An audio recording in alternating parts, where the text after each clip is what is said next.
Hello, എല്ലാവർക്കും സുഖമാണെന്ന് വിശ്വസിക്കുന്നു. അപ്പോൾ ഇന്നലെ മലയാളത്തിൽ പുതിയ സിനിമ ഇന്നലെ ഇറങ്ങി. പാർവതിയുടെയും ഉർവശിയുടെയും സിനിമയുടെ പേരെന്താണ്? ഉള്ളൊഴുക്ക്. അതിന് പറയാത്തൊരു ബുദ്ധിമുട്ടായിട്ടാണ് പറഞ്ഞത്.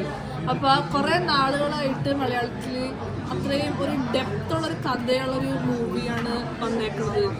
അപ്പോൾ നമുക്ക് എന്തുകൊണ്ടാണ് സിനിമ കണ്ടിട്ട് എനിക്ക് തോന്നിയെന്ന് വെച്ചിട്ടുണ്ടെങ്കിൽ ഉർവശിയാണ് ഞങ്ങൾക്ക് മെയിൻ ക്യാരക്ടർ, ഉർവശിയും പാർവതിയും അല്ലേ. അപ്പോൾ ഉർവശി കുറേ നാളായിട്ട് എടുക്കുന്ന റോളെന്ന് വെച്ചാൽ ഭയങ്കര സ്ട്രോങ് ക്യാരക്ടറാണ് എടുക്കുന്നത്. അതായത് നമ്മളിപ്പോൾ കണ്ട അച്ചുവിൻ്റെ അമ്മ, എൻ്റെ ഉമ്മാൻ്റെ പേര്, അതിനകത്തെല്ലാം ഭയങ്കര ഡീപ്പായിട്ടുള്ള നമുക്ക് സങ്കടം, അമ്മയും മോളും മദർ സെൻട്രിക് റോള് തന്നെയാണ് ഉർവശി എല്ലാ മൂവിലും എടുത്തേക്കുന്നത്. പക്ഷെ ഈ സിനിമയിൽ കഥ കാണുന്ന മോള് പോസ്റ്റർ കാണും, ട്രെയിലർ കാണും. അത് കണ്ടപ്പോൾ ഞാൻ വിചാരിച്ചത് എന്താ ഫ്ലഡ് ബേസ്ഡ് ചെയ്ത മൂവി ആയിരിക്കും. 2018 പോലത്തെ വീടിൻ്റെ അകത്ത് വെള്ളം കയറിയിട്ട് അങ്ങനത്തെ ഒരു മൂവിയാണ്, 2018 പോലത്തെ മൂവി ആയിരിക്കും വിചാരിച്ചത്. പക്ഷേ ഇതായിരിക്കും ഇങ്ങനത്തെ ഒരു കഥ, ഒരു ഫാമിലി ത്രില്ലർ ആയിരിക്കും എന്നുള്ള രീതി. അതൊരു സസ്പെൻസ് തന്നെയാണ്. ആഡ് കൊടുക്കുന്ന മുഴുവനും വെള്ളപ്പൊക്കമാണ്. അതെ, അപ്പൊ ഞാൻ വീടിൻ്റെ അകത്ത് വെള്ളം കയറിയിട്ട് ഇവര് രക്ഷപ്പെടണം അങ്ങനത്തെ ഒരു മൂവി ആയിരിക്കും, സർവൈവൽ ഡ്രാമ ആയിരിക്കും എന്ന് വിചാരിച്ചത്. ഒരു അടിപൊളി ഒരു കുടുംബത്തിന്റെ അകത്തുള്ള രഹസ്യങ്ങളൊക്കെ ഒരു മരണത്തിലൂടെ പുറത്തോട്ട് ഒരു വെള്ളപ്പൊക്കം വന്നിട്ട് ഒരു ഫാമിലി സീക്രറ്റ്സ് മുഴുവനും അൺടൈ ചെയ്യപ്പെടണതാണ് ഇതിന്റെ കഥ. അപ്പൊ അത് അഭിനയിച്ചേക്കുന്നത് പാർവതിയും ഉർവശിയും മാത്രമാണ്. വളരെ സങ്കടം തോന്നിയ പാർവതി, അതാണ് ഞാൻ നേരത്തെയും പറഞ്ഞത്. ഇപ്പൊ വളരെ കുറച്ച് ഉർവശി കുറച്ച് പ്രായമായിട്ട് എടുത്തേക്കുന്ന റോളും മുഴുവനും ഭയങ്കര ഹാർട്ട് ടച്ചിങ് ആയിട്ടുള്ള റോളാണ്. ഇത് ശരിക്കും ഭയങ്കരമായിട്ട് നമുക്ക് അത് പറഞ്ഞ് മനസ്സിലാവില്ല, നമുക്ക് കണ്ടേ അത് ഇതാവുള്ളൂ. ഒരു അമ്മയുടെ മുഴുവനും ആ ഒരു വിഷമങ്ങളും വന്നു നിൽക്കുന്ന ആ ഒരു എങ്ങനെ സർവൈവ് ചെയ്ത് ഒരു മകന്റെ മരണ സമയത്ത് നടക്കണ ഒരു കാര്യങ്ങളും അമ്മായിയമ്മയും മരുമോളും അത് മാത്രം ഞങ്ങൾ പറയുന്നുള്ളൂ. അത് ഞങ്ങൾ ആയിട്ട് പറയുന്നത് അമ്മായിയമ്മയും മരുമോളും അമ്മയും മോളും അല്ല.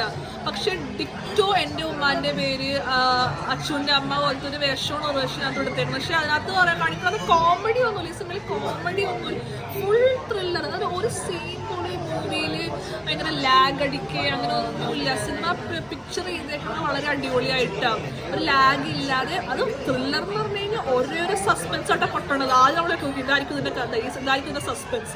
പക്ഷെ അത് കഥ പോകുന്തോറും കെട്ടുകൾ അഴിയണ പോലെ ഫുള്ള് തുടക്കം മുതൽ അവസാനം വരെ ഇമോഷണൽ മൂവിയാണ്.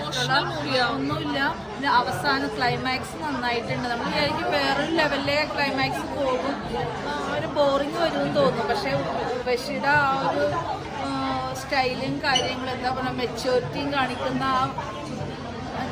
അഭിനയം ഉർവശിയുടെ മാത്രമല്ല പാർവതിയും വളരെ അടിപൊളിയായിട്ട് അഭിനയിച്ചിട്ടുണ്ട്. ഇവർ രണ്ടുപേരും അങ്ങോട്ടും സപ്പോർട്ട് ചെയ്ത സിനിമ അഭിനയിച്ചിട്ടുണ്ട്. കാരണം രണ്ടുപേരും ഒരു ഏജ് ഡിഫറൻസിലല്ല അഭിനയിച്ചേക്കണം. പറഞ്ഞാൽ ഒരു മരുമകൾ. അപ്പോൾ ആ ഒരു ചെറുപ്പം ഒരു പെണ്ണിൻ്റെ ഒരു മൈൻഡ് സെറ്റ് കാണിച്ചേക്കുന്നത് മറ്റൊരു അമ്മയുടെ അപ്പുറത്ത് നിൽക്കുന്നത്. അപ്പോൾ ആ ഒരു ജനറേഷൻ ഗ്യാപ്പിൻ്റെ ഒരു മൈൻഡ് സെറ്റ് ഡിഫറൻസസും രണ്ടുപേരും രണ്ടുപേരുടെ ക്യാരക്ടറിൽ ഒതുങ്ങി നിൽക്കുന്ന മെച്യൂരിറ്റി കാണിച്ചിട്ടുണ്ട്. പാർവതി നന്നായിട്ടുണ്ട്. രണ്ടങ്ങാടികളും സപ്പോർട്ട് ചെയ്ത് അപേക്ഷിക്കുന്നത്. പക്ഷെ അമ്മ പറഞ്ഞ പോലെ ഈ സിനിമയുടെ ഏറ്റവും അടിപൊളിയായതിന് ക്ലൈമാക്സ് വിചാരിക്കാത്ത രീതിയിലുള്ള അടിച്ചുള്ള ഒരു ക്ലൈമാക്സ് ആണ് നിൽക്കുന്നത്. നമ്മൾ കാണുമ്പോൾ നമുക്കും സന്തോഷം തോന്നും, നമ്മുടെ ഉള്ളിലും അത്രയും നേരം നമുക്കുണ്ടായ ആ ഇമോഷനും ആ വേദനയും ബുദ്ധിമുട്ടും ആ ക്ലൈമാക്സ് കാണുമ്പോൾ നമുക്ക് ആശ്വാസമായി.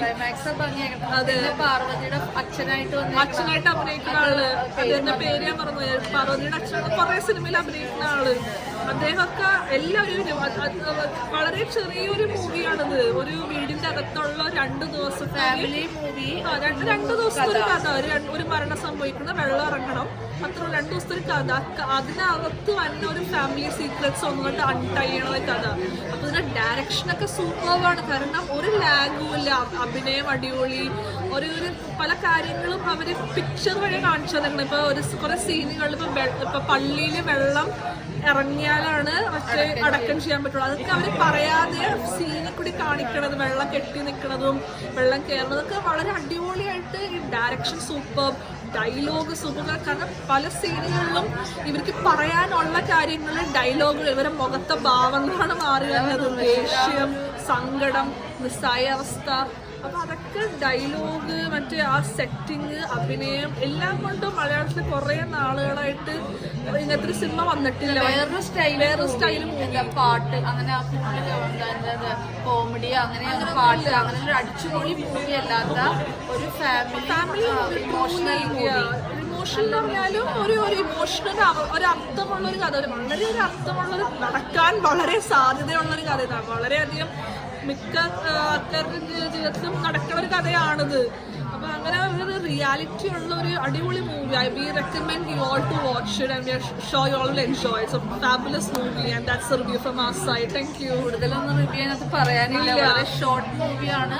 എന്നാലും അതിനകത്തൊരു ഭംഗിയുണ്ട് ആ മൂവിയിലെ പരസ്പരം ബന്ധങ്ങൾ തമ്മിലുള്ള ഒരു ഭംഗിയുള്ള ഒരു മൂവി.